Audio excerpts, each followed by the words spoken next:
Durante muito tempo, a alimentação animal foi construída em torno de ingredientes tradicionais. O DDG surge em um momento em que o mercado busca eficiência produtiva e competitividade econômica ao mesmo tempo. Isso influencia a dinâmica de mercado e traz novas possibilidades dentro dos sistemas produtivos. Mas, afinal, qual o real impacto do DDG na nutrição animal? O que existe de oportunidade, desafios e expectativa para os próximos anos? Para a gente falar desse assunto hoje, aqui no Comigo Cast, a gente está recebendo pela primeira vez o professor doutor Juliano de Rezende Fernandes. Seja muito bem-vindo ao Comigo Cast. Eu que agradeço, é um prazer muito grande estar aqui. É um prazer estar participando dessa interação com a sociedade. Queria pedir, como é a primeira vez que o senhor está aqui com a gente, queria pedir que o senhor começasse se apresentando, falando da sua área de atuação, quantos anos já no mercado e introduzindo um pouco desse assunto aqui para a gente. Eu sou professor desde 2002, tá? Comecei em Jataí, na Universidade Federal de Jataí, quando aqui no Sudoeste. Até hoje, vindo para cá, relembrando, né, minha trajetória, né? E desde 2005 eu estou em Goiânia, né, como professor de nutrição de ruminantes. E hoje eu tenho um confinamento experimental lá em Goiânia. Então a gente confina animais, faz experimentos. Tem um carinho muito grande pelo Comigo, né? A gente tem uma parceria no centro de pesquisa, né, o Birajara, e a gente está há muitos anos trabalhando com isso, né? Tenho o meu mestrado e meu doutorado na área de nutrição, na USP, na Exalc, e tenho 2 pós-doutorados, um em Barcelona e outro na Universidade do Nebraska, que foi na Universidade do Nebraska em 2014. É interessante dizer que foi num evento da Comigo que eu decidi ir para o Nebraska estudar DDG, né? Então, fiquei lá um ano estudando DDG, estudando formas de utilização do DDG na nutrição de ruminantes. Eu acho bacana demais quando a gente vê a união de frentes em torno em prol da pesquisa, né? Isso valoriza muito o nosso mercado e nos faz ajudar muitas outras pessoas que precisam dessas informações, né, professor? A função nossa, né, como professor, né, a gente é cobrado por ensino, lógico, nós somos professor, nós somos cobrados por pesquisa e somos cobrados por extensão. Né? Eu sempre valorizo muito a extensão, apesar de ser um pesquisador sempre atuante, mas eu gosto muito de levar as informações para o campo, porque se ficar só nos papers, nas publicações, isso não vai mudar o nosso Brasil. Então, você está interagindo, participando de eventos, participando de podcasts, né? Isso aí faz com que a gente leve as nossas informações que estamos gerando. São os meios, né, que a gente tem hoje para fazer com que essa informação chegue nas pessoas. Cada vez mais, né? A gente vai ficando mais velho, a gente vai afastando um pouco da tecnologia, mas eu botei um propósito na minha vida que é não afastar dessa tecnologia para poder levar as coisas mais fáceis, né? É isso, bacana demais. Então, para a gente começar aqui a introduzir esse assunto, a gente está num momento muito ímpar, principalmente se tratando aqui da nossa região sudoeste. A gente está num momento de expansão acelerada de usinas de etanol de milho aqui em Goiás, no Mato Grosso do Sul. Um aumento da oferta de DDG aqui na nossa região e o crescimento por interesse alternativas, né? DDG vindo do farelo de soja, do milho tradicional. Mas para a gente começar, eu queria que, de maneira resumida, o senhor explicasse para a gente o que é o DDG e quais são as maneiras possíveis para que a produção do DDG seja realizada. Eu vou historiar um pouco, né? Por favor. O DDG é mais novo. A gente, como é da nutrição, a gente fica falando DDG, mas a indústria é de etanol, né? Então essa indústria, o foco dela é a produção de etanol de milho, né? Do mesmo jeito que da indústria de etanol de cana, se usa-se a garapa, a sacarose, para fermentar e produzir a cana, produzir a cachaça, né? Se usa o amido do milho para a produção de etanol. Um processo um pouco mais demorado, porque você tem que quebrar mais moléculas para você conseguir fermentar e fazer o etanol. Mas do mesmo jeito da cachaça se faz, da cana se faz a cachaça, do milho também se existe bebidas, né, de milho com etanol de milho. E hoje o etanol de milho cresce muito no Brasil, no mundo inteiro. Os Estados Unidos hoje produz mais etanol de milho que a gente, né? Ele produz mais etanol de uma maneira geral que a gente, mais etanol, a base deles é só etanol de milho, e desde 2010, 2011, isso começou a crescer no Brasil. Tá? Então, esse crescimento, a diferença é que a indústria de etanol de etanol de cana, ela vai ter a alternativa de fazer o etanol de cana e ela tem a alternativa, às vezes, de fazer açúcar, né? Como alguns casos de algumas indústrias que estão preparadas. Já a indústria de etanol de milho, ela produz o etanol de milho e ela tem um produto que é magnífico, que é o DDGS ou DDG, que é um coproduto da indústria, né? Enquanto a cana, ela sobra o bagaço, né? O milho, ele vai sobrar um produto de altíssimo valor nutricional. Há quem diga que há quem não classifique o DDG hoje como um subproduto, mas como um produto quase que protagonista nesse cenário, né, professor? Eu vivenciei algumas coisas já nesse mundo, né? Quando eu cheguei nos Estados Unidos, lógico, né, para estudar em 2014, foi quando eles descobriram o gás de xisto. E o preço do petróleo nos Estados Unidos caiu muito. E quando esse preço do petróleo caiu, afetou a produção de etanol de milho. Consequentemente, o DDG passou a ser o produto principal, porque eles precisavam vender muito DDG para se sustentar, senão eles iam ter problema de faturamento, porque o preço do etanol está muito atrelado ao preço do petróleo. Só para o nosso cooperado saber, comigo ela já usava o DDG como fonte de levedura e PNDR, né, que é a proteína não degradável do rumen. Só que aí eu queria perguntar para o senhor, se tratando da realidade dos pecuaristas aqui da nossa região, que agora comigo tem o uso desse subproduto, né, do DDG, em uma escala muito maior. Para nós, aqui do Sudoeste Goiano, para os nossos pecuaristas, o DDG ele ainda é uma novidade ou ele é um ingrediente já consolidado dentro da nutrição animal? Como é que o senhor avalia isso? Vamos lá. A primeira indústria de etanol em Goiás foi feita aqui perto, aqui em Rio Verde, né? Na verdade, é Montevidéu, se não me falha a memória, que é a Decal. E depois surgiu as indústrias de Quirinópolis, 2 indústrias em Quirinópolis e uma indústria em Chapadão do Céu, né? E agora vai começar a indústria aqui do lado, que é em Rio Verde. Tem uma em Jataí também. Eu sou suspeito de falar, né? Porque eu trabalho bastante com DDG. Eu acho que ele nunca pode ser tratado como subproduto, né? Eu acho que falta conhecimento das pessoas sobre o DDG, né? E participar daqui com vocês, participar de eventos, pesquisar é para isso, para desmistificar. É um produto hoje que ele tem mais proteína que o milho e tem mais energia que o milho. Então ele tem menos proteína que o farelo de soja, só que já tem estudos que o ponto proteico dele é mais barato que o do farelo de soja no decorrer do ano. Então a gente tem que estar muito atento, porque você substitui o farelo de soja e ele vai ter o quê? Um aporte energético maior. Então a gente tem que olhar muito isso. Quando a gente fala para vaca leiteira, o PDR, o PNDR, a proteína degradável no rumo, a proteína não degradável no rumo é muito relevante. Para nós, né, que é a minha especialidade, que é a produção de bovinos de corte, a gente não tem tanta exigência como a vaca leiteira, tá? E aí o que acaba acontecendo? A gente usa em altas proporções na dieta esse produto. Tá? Hoje eu já chego a usar até 50% da dieta de confinamento com DDG.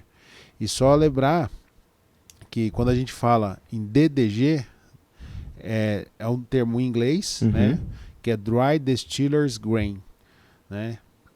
Então é um destilado seco de grãos. Por que é importante frisar isso? Porque vai aparecer as oportunidades de utilizar DDGS de sorgo. Tá?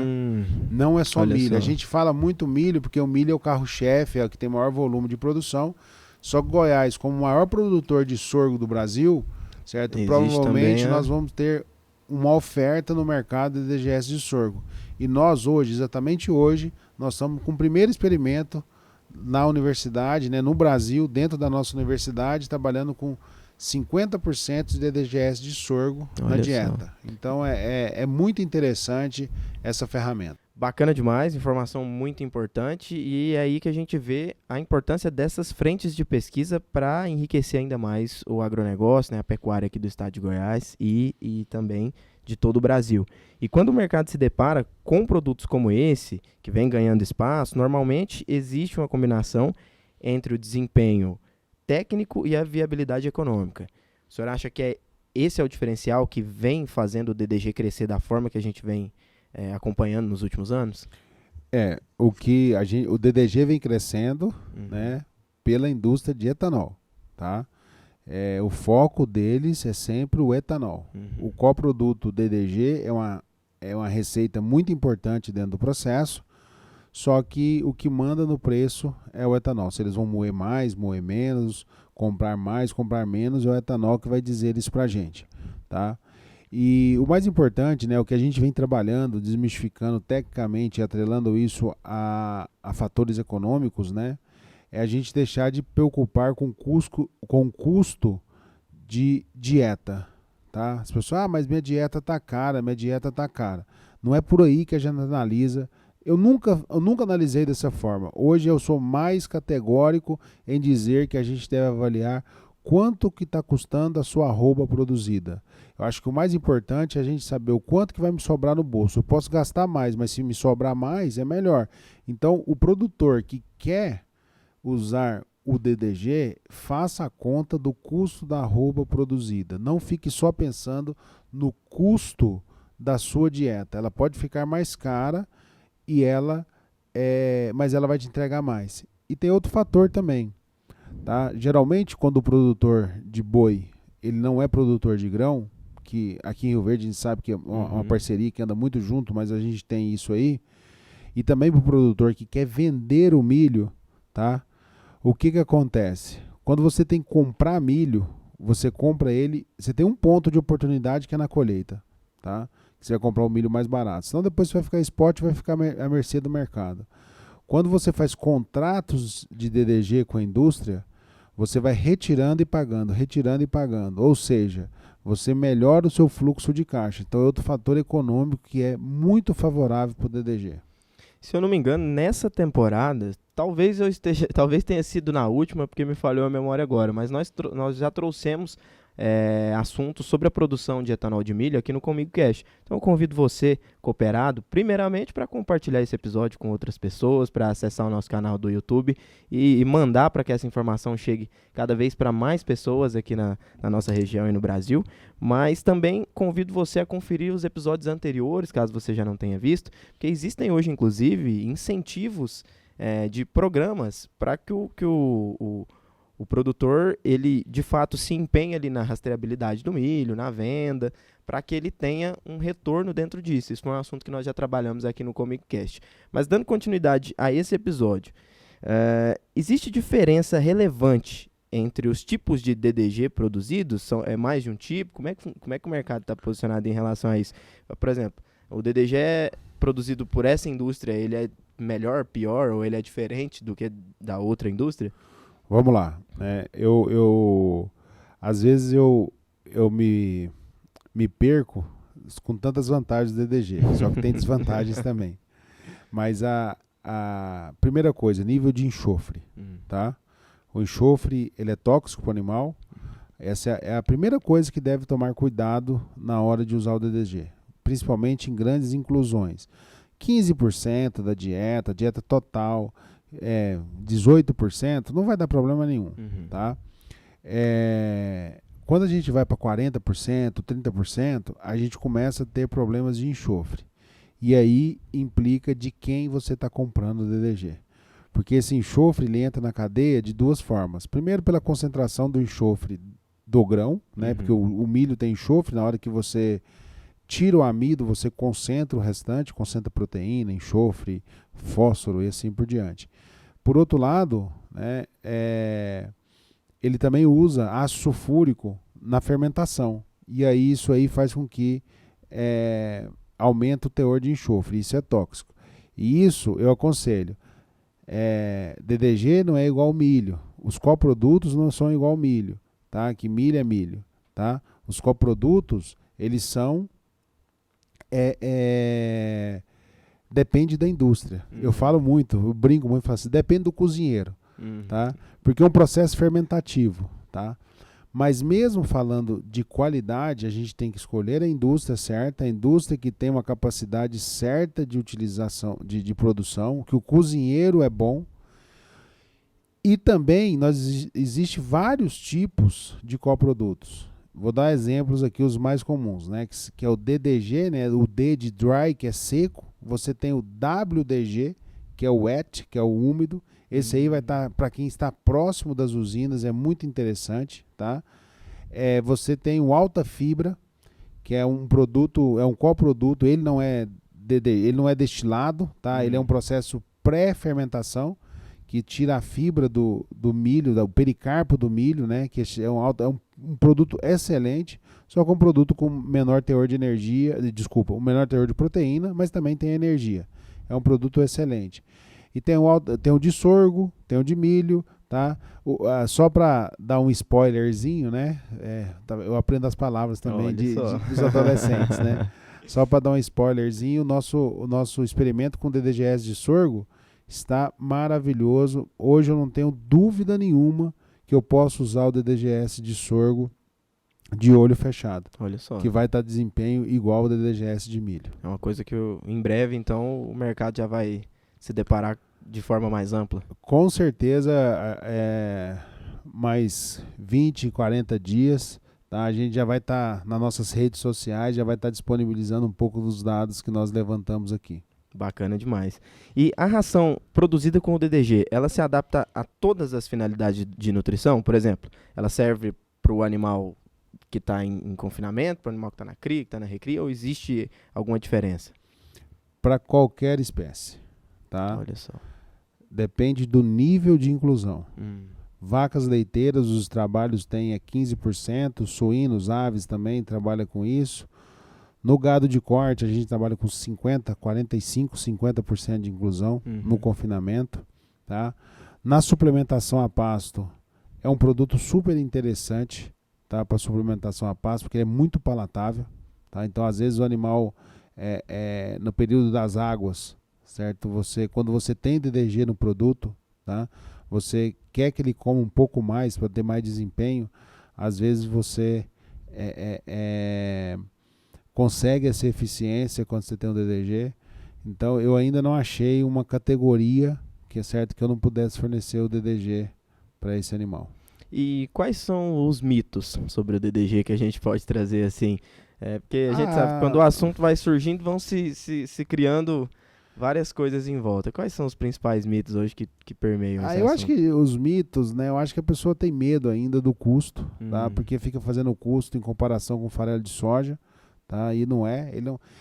Você não deve comparar ele com, vamos dizer assim, ponto de proteína, ponto de energia. Você tem que colocar ele na dieta e ver qual o custo da sua roupa produzida, tá?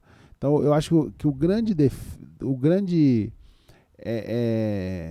limitação das pessoas acreditarem mais e utilizar o DDG é o conhecimento mesmo que esse produto não atrapalha em nada, certo? É super palatável. Então o ganho econômico ele está ligado ao resultado que o ingrediente entrega, não ao preço do ingrediente, é isso? Com certeza, tá?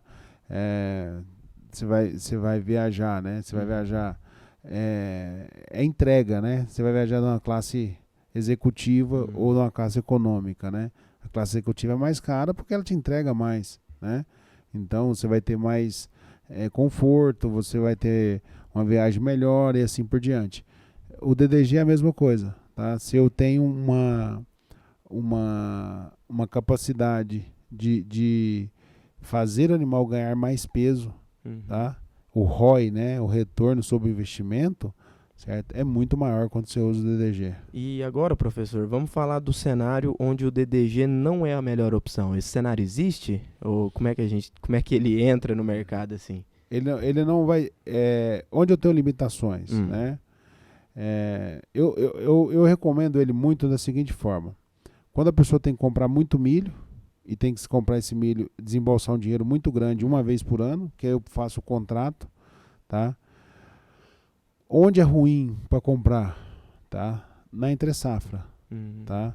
Ele vai estar mais precificado, vai ser difícil de você encontrar, às vezes você não tem disponibilidade do produto, tá? Hoje nós produzimos 5 milhões de toneladas de DDG aproximadamente. 2032, safra 32, 33, nós vamos estar produzindo 13 milhões de toneladas. Então nós vamos mais que dobrar a nossa capacidade. Então eu acho que essa questão aí vai diminuir. Então, tomar muito cuidado nessa questão de momento de compra. Tá? Eu acho que isso aí é o problema. E o grande mito é achar que ele é um produto proteico. Ele não é um produto proteico. Ele é um produto proteico, energético, volumoso, concentrado. Tá? Ele enquadra em todos aqueles conceitozinhos que a gente ensina em sala de aula. Tá? Ele foge a todos os padrões. Ele não é um produto só proteico. E aí, professor, a gente entrando nesse cenário de mais usinas sendo construídas, mais usinas em operação, a oferta crescendo, o crescimento da produção de etanol de milho. O senhor já trouxe um dado bastante interessante, mas pensando aí para 5, 10 anos para frente, como é que o senhor enxerga o papel do DDG? E não só como ele vai crescer, mas o papel dele na pecuária goiana, na pecuária brasileira? Eu gosto de pensar muito na nossa pecuária, né? Goiás, né? Eu sou goiano do pé rachado, como diz o outro, sou de Anápolis, né? Moro em Goiânia, mas o mundo é globalizado. Claro. Né? Então, com essa onda dos biocombustíveis, a gente tem que lembrar que o etanol é uma alternativa muito viável. Né? Então, isso vai crescer cada vez mais.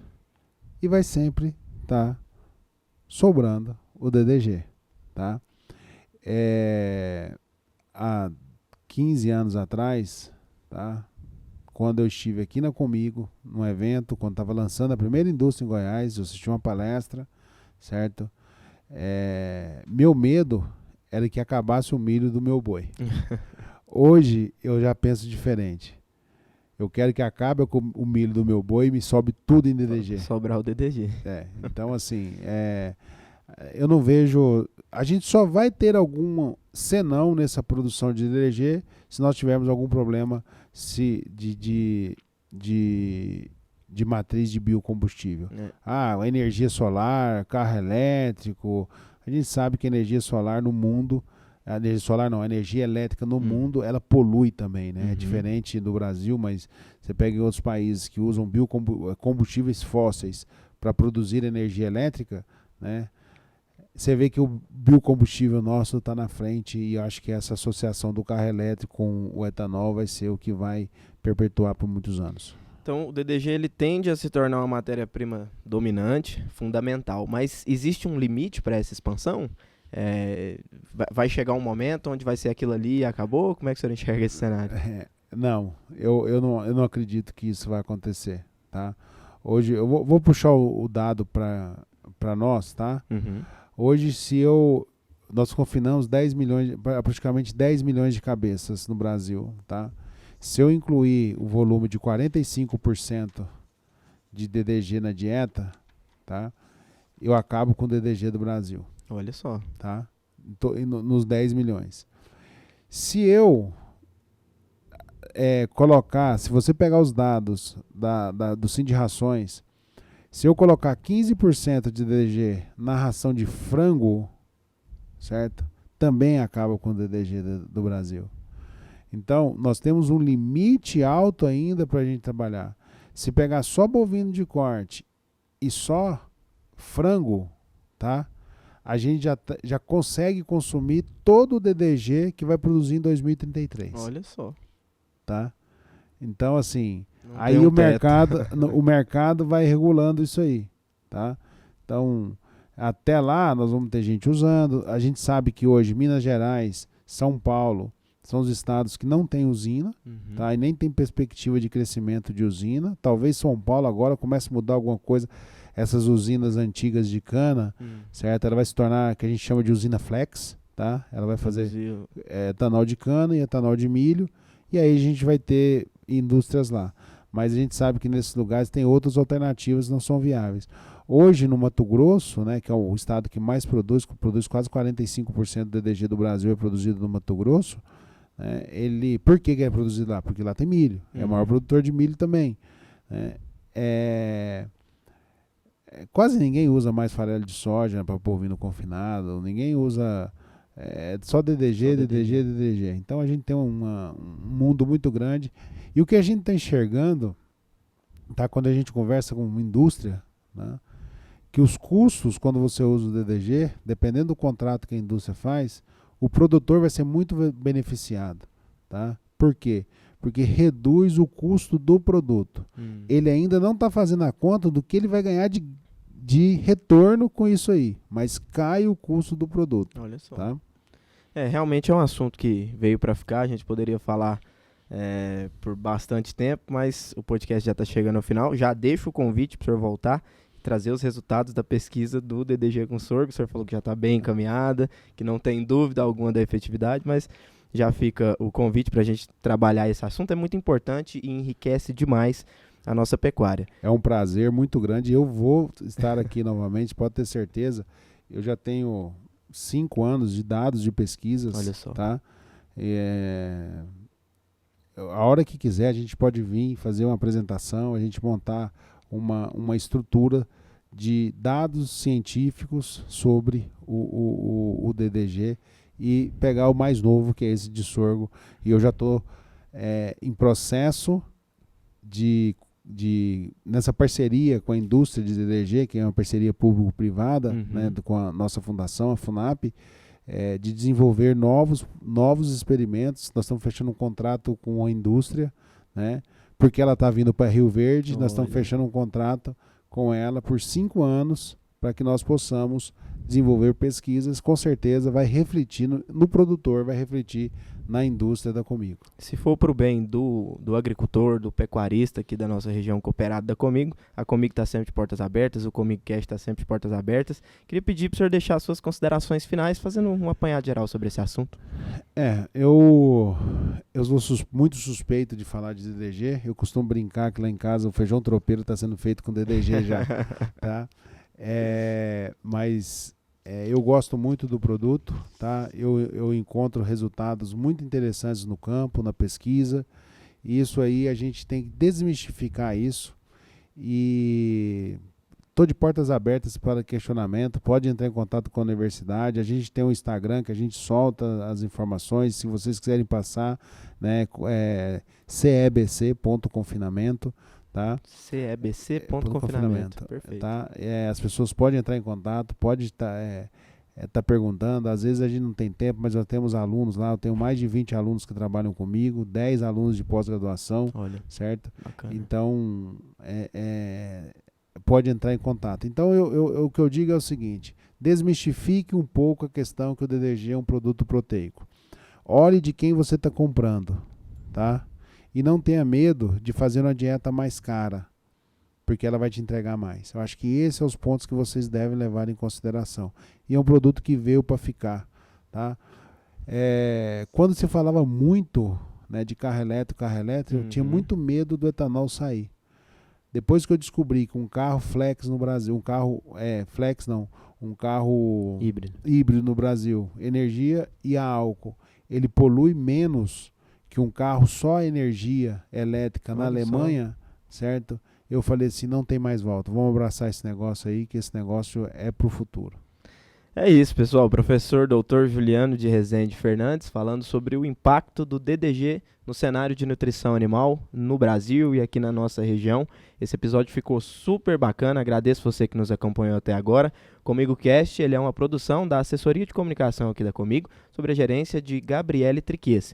Confira este e outros episódios no nosso YouTube, youtube.com/comigo. Temos diversos conteúdos também no nosso Instagram, @cooperativa-comigo. Então, convido você a nos acompanhar. Se você ainda não nos segue, convido você a nos seguir. Para esse episódio, eu contei com a colaboração dos meus colegas de trabalho, Pedro Cabral, Wellerson Martins e Douglas Teixeira. Até a próxima. Muito obrigado por ter nos acompanhado até aqui. Tchau, tchau.